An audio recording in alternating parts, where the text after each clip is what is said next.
Hello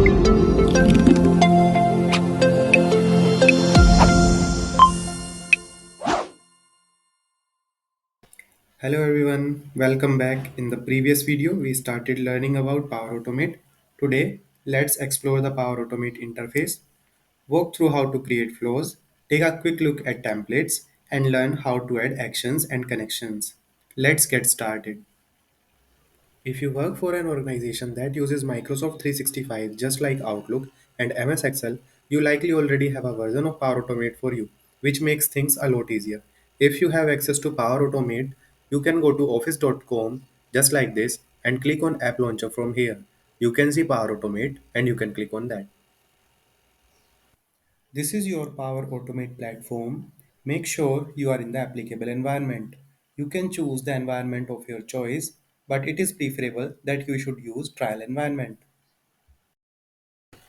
There are different pages that you can go to. You can go to create and you can create workflows and also you can use a template.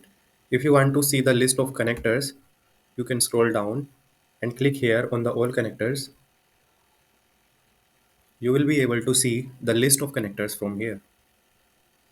Here you can see a list of connectors. There are different kind of connectors. If you click on templates, it will show you all available different kind of templates.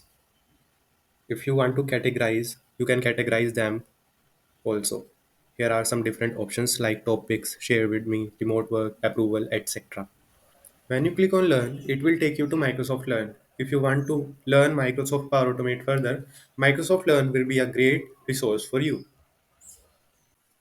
When you click on My Flows, you can see all the flows you have, what types they are, when they are triggered, you can turn them on and off. When you select a particular flow, you can see its details like its connectors and how long it takes to run.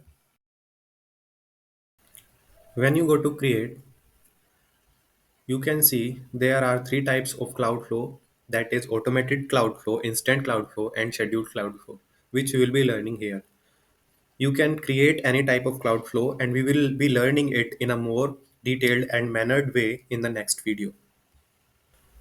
If you want to use Power Automate efficiently, you can use templates to save time, test your flows before using them, monitor flow performance and failures regularly. So this was a quick walkthrough of Power Automate interface. If this was helpful for you, like, comment and subscribe. Thank you for watching.